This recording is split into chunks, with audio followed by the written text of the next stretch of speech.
All right, folks, been a while since we did a video, but I'm gonna get back into it. Got some frames gonna throw up, got some axles, got some tubs. 303-666-9020, partsbreakers.com.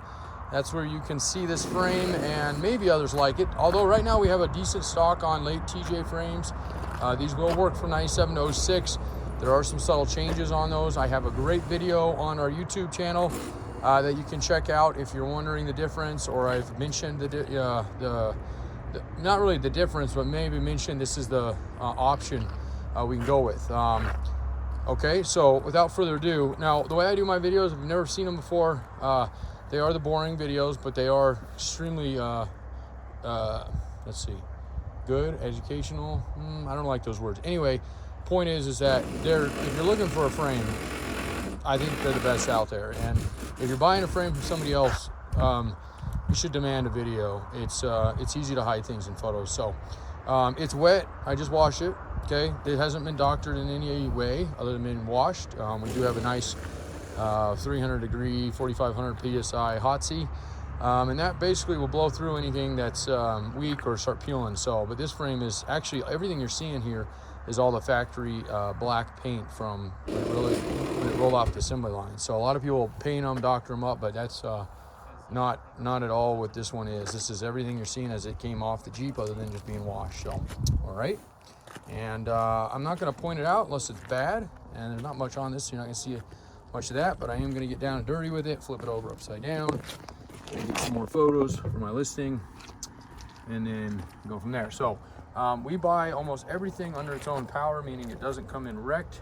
Every once in a while we'll pick up something like that, but it's not really. In 18 years we've always bought rolling Jeeps, and kind of stayed away from the junk auctions and stuff like most yards go to.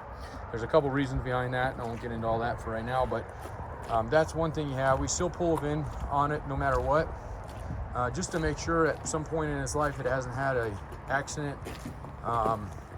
If it has, you know, usually you can find photos of what happened, especially if it's recent. There's a phone ringing, buddy. Getting calls. So, and then let's see. And then we still have a jig. We set them in and measure them. So it's always good to say, good to, just that 100% reassurance. And then lastly, we scope everything. So send a scope down it, and they usually look as good as they do on the outside. But okay, so that's the top. Not much there. Show you that's bad because there is nothing. A couple places the paint, has worn off, and you get a little flash rust. Flash rust, if you're not familiar with rust, which most people are, but there's oxidized metal which looks rusty. That's basically what you're seeing here, and what I'm meaning by that is there's nothing that's been lost. It's just the paint wears out, and then you start getting a little browning of the metal. Now, if this were to be untreated, meaning that you don't get it covered back up and introduce something like the salt in the Midwest to it, it doesn't take long. This is basically what it looks like. And this frame is just pulled, so you can still see the shiny, but in a week or so this will be brown. Okay, so that's what I mean. That's the difference. If you get somebody that's telling you it's oxidized metal and you can see layering being lost, they're full of BS. So I always like to show the mounts because they're so clean on these frames, and a lot of times that's a good place to trap. The other areas I like to show are the top of the coil buckets. This area is usually annihilated. East Coast frames on TJs like to rust in this back half area back here, and on this side too. So that's part of the reason we scope them, just to be sure, because you never know. But okay, so I'll lift it up here. Oh, I'm getting too old for this shit. Get some water out of it. All right, so same thing, nice and clean. And it's November, no, it's not November, it's December. It's almost Christmas. 2023. I always say the dates because you'd be surprised on how many people find an old video. So here's an area that's metal on metal. The sun is gonna make this a little hard to see. See if I can get that. So metal on metal, browning of the metal just like on the top, but nothing lost here, okay? Nothing that's, most of the stuff you see on this is actually a little bit left over from the belly pan itself, but there's Nice and clean all the way through. So I'll show you the bottom here soon. But other thing is, look at the threads. The sun is not cooperating. I can't complain because it's what I was going with the November or December thing earlier. Is it's nice and warm today. Okay, coil buckets. Look how nice these are. Nice, smooth. Not even nothing. Not even brownie. Nothing. That back support above your gas tank. You can't see those. Okay, beautiful. And apologize. There we go. A little better lighting there. Okay, and here's. Let's see. I'll zoom in here. Okay, nice clean threads.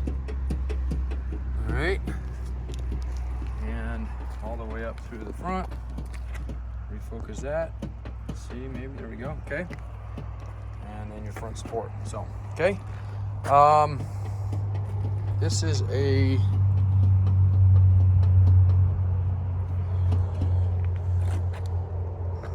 I think this is a.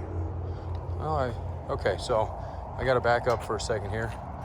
It is a TJ frame, but something, and this is part of the reason I do my videos. I had this backwards. So, one of the ways you can tell if it's a 4-cylinder or 6-cylinder, and I'm not going to go into that because I have a video in that, but see the mount distance? Here's your engine mounts. And that there, which it's hard to see in a video, but essentially, you got about 5 or 6 inches from where you touch the corner of your.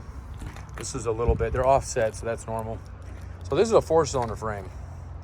And I'll verify what year range this is because 4-cylinders changed slightly. They went from a 2.5 to a 2.4. So this will be listed as a 4-cylinder frame, and it'll be listed correctly as what year broken down. And I'll tell you the easiest way to do that. Not everybody has a junkyard in their backyard, but you take a gearbox, which I got over there, and you take a 970 02 gearbox and an 03 to 06 gearbox, and whichever one will mount, because they do not mount on each other. They're off. Those holes up there are off. Okay, so we'll make sure we get this one done and not just. I had one that we swore was off of a 2002 or an 03 not too long ago. Went to ship it. Guy ended up ordering a gearbox. Thank God. Went to mount the gearbox. It wouldn't fit. Grabbed the 9702 and it fit. And those frames are harder to get. So it's now. One thing I'm going to tell you real quick on this frame, if this ends up being an 03 to 06 frame and a 2.4 OR frame, specifically that 03 to 06 2.4 4-cylinder frame, these frames are the only frames that you can get from us that you can get a pretty smoking deal on them. And the reason is we don't get a lot of demand on 2.4 frames. So it's not a huge savings, but it's a couple $100. So if you're more than capable of welding, then I would suggest, and want to save a little dough in the beginning, buying a frame like this. It's a beautiful frame. You'll have to move your motor mounts. Those have to be cut off and re-welded on.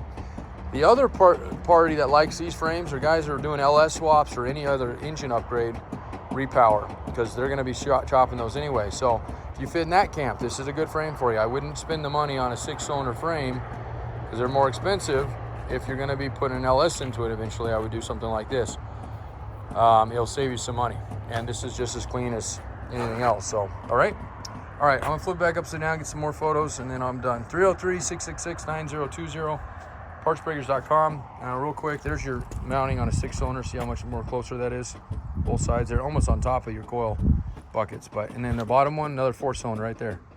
So here I am thinking we had 3 6-cylinder frames, and we have one, that guy, and one he's pulling right now, and that's it.